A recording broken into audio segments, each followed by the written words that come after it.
Arise Ghana has organized a public forum engagement to deliberate on the collapse of Bank of Africa. The leadership of the pressure group, Arise Ghana, is readying itself to join the National Democratic Congress (NDC) to march to occupy the premises of the Bank of Ghana if the governor, Dr. Ernest Addison, and his deputies fail to resign from office within 21 days. Economy that can be what? Effective. So we're looking at this situation. But do we have, a central bank that is keeping to this ideal, core activities of a typical central bank? We don't have it. We don't have it. That is why we keep on fighting inflation. So you realize that, central bank on one hand is trying to increase monetary policy rate every now and then over the past 2 consecutive meetings that the committee has met. But inflation is still increasing. That has made the central bank, more or less, ineffective. So you will see activities going on there, people dressing up, going to work every now and then. But going to work and the structures that you are operating, its impact on the economy is not yielding the necessary results. Why do you keep on, going to work? That's the question we need to ask ourselves. Now, let's look at the central bank acting as a bank for the government. If a central bank is acting as a bank for the government, it is expected that the central bank, one way or the other, will serve as a technical eye to the government, not to give the government respect, that anything government requests, you provide. That is what we need to understand. The central bank independence is paramount. And once it is compromised, there's a problem. And I always categorize the central bank independence into 2. We have what we call the operational independence, and then what we call the governance independence. And in this country, we know, I was reading the act before coming, 2016 Act.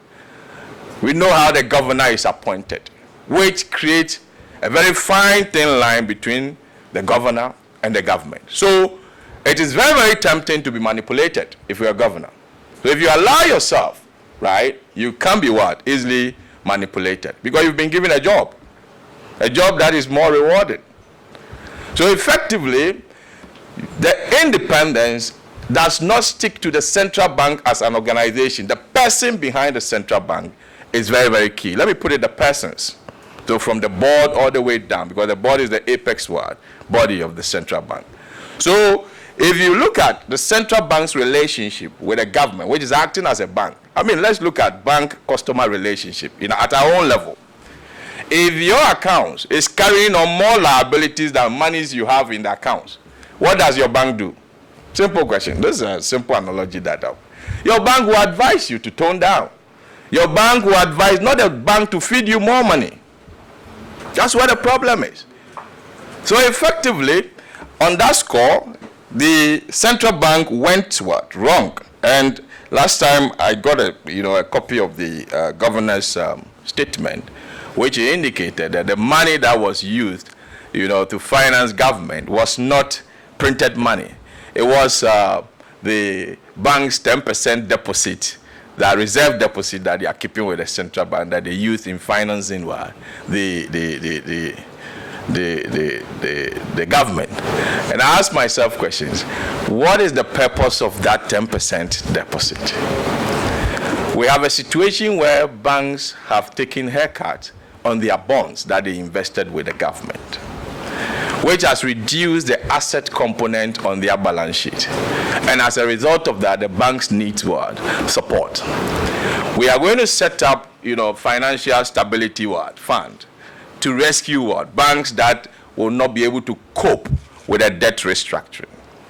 What prevents the central bank in the process of supplying money into the economy, run the money through the banks in a form of lower interest rate, so that they can do on lending to businesses and individuals. But rather, we turn it to wire it directly to the government, which will end up going into sectors that are not efficient, sectors that are not going to produce, that are not going to create jobs, that are not going to do anything to have impact on the economy. So effectively, I can say that I'm not taking much of your time. Yes, the central bank, of course, expected to be resilient, which is supposed to be the father in the house, for which at any point in time there's trouble we can fall on, has collapsed in functions. Because monetary policy is not working as expected. They keep on having meetings, but there's no feed, as the numbers indicate. So, thank you very much for your time. That is my bit.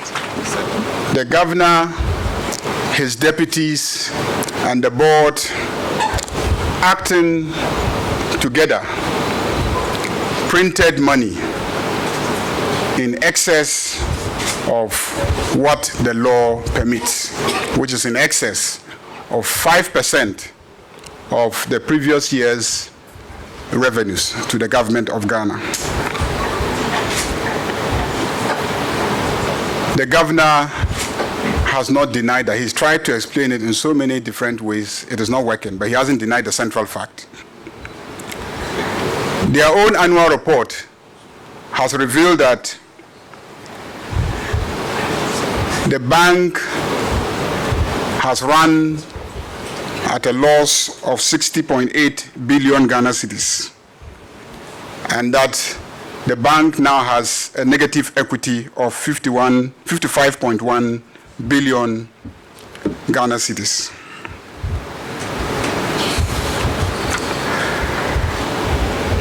Another fact that came up from the investigative work of one of our colleagues, Honorable Ablakwa, is that the bank, in the midst of the situation that we find ourselves, is constructing a head office building at the cost of $222.7 million United States dollars. This project started at an approved project cost of 81 million United States dollars by the Public Procurement Authority. They approved 81 million. Somehow they managed to vary the figure to 121 million. But the last variation that we saw indicates that the project now costs 222.7 million United States dollars.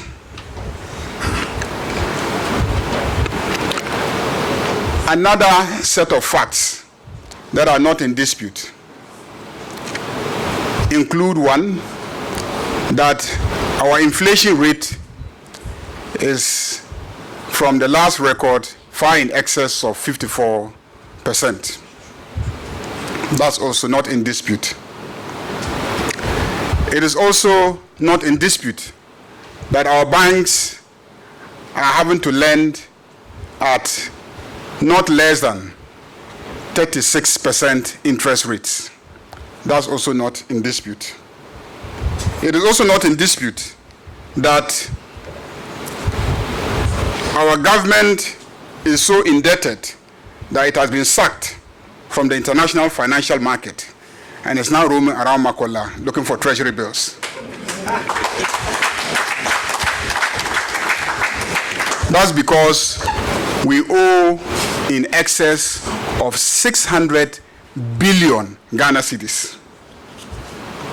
And even the IMF is projecting that by the end of this year, our debt to GDP will be around 98.7%.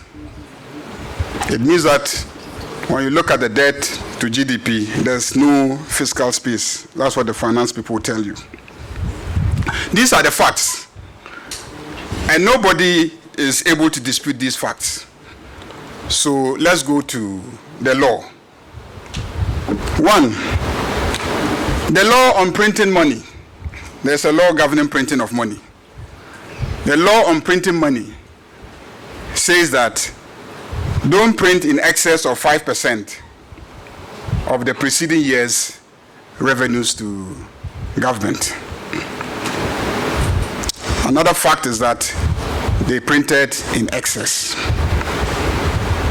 Some people say, oh, the law simply says that he should come and, the finance minister should come and inform Parliament. That's not what the law says. The law says the governor, when he attains the 5%, must inform the finance minister and also inform Parliament. So the burden is on the governor to inform Parliament. But the finance minister is also supposed to report to Parliament and to tell Parliament the remedial measures that he is putting in place to deal with the situation created by the printing of money in excess or of up to 5% of previous year's revenues.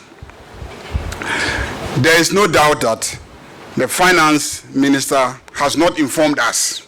My colleagues are here. He's been evasive. He's been evasive, not informing us. We've tried very hard to get him to come clean on it. He will come and wrap it in some biblical, grammar, but without stating clearly what he has done. You have to read several times between the lines to see what he has done. So all those who have argued with me on television, on radio, I've challenged them to bring me a specific paragraph in which the finance minister has come to tell us at the time that they exceeded the 5%, and nobody can give us a report. They said he said some things during the mid-year budget review. When you read the paragraph, it is not reporting to us exactly what he had done. But for the governor, he doesn't dispute that he didn't come to tell us. He simply says that he thought his minister told us. Whoever told him that the finance minister is his minister, I cannot fathom, because there's nowhere in the Constitution in which the governor of the central bank is subservient to the minister of finance. Indeed, the governor is an independent person, protected as a constitutional office, and he is not subservient to the minister of finance. And the governor of the central bank is supposed to deal directly and relate to Parliament. If there's a report, he's supposed to bring it himself. So if he still doesn't know that he is not a servant of the Minister of Finance, then God help us. But he doesn't deny that he has not told us. So what then is the conclusion? It's a very simple and straightforward matter. The Bank of Ghana Act that establishes his office, which was established by the Constitution, or defines his office, is very clear. And it says that in section 67, that any person who contravenes a provision of the act has committed an offense. And upon summary conviction, the person is to suffer not less than 500 penalty units, or not less than 2 years, no more than 2 years imprisonment. So the offense is clear. He hasn't denied it. The punishment is clearly defined. I was on a program on City TV, and there was an MPP spokesperson, and when I finished reading the provisions to him, he turned and asked me, so are you going to prosecute him? I said, we are not in government. It's your job to prosecute him, because the law is very clear that he has committed an offense. Now, if you look at the law, some people think that the law says that after he has spent beyond the 5%, he should inform us. No. It is that when you reach the 5%, my understanding is that you stop and then you inform Parliament. There's a procedure for setting a new limit. And my assumption is that that new limit has to come to Parliament for approval. Some people dispute that. But whatever it is, the obligation to inform is there and has been breached by the governor of the central bank.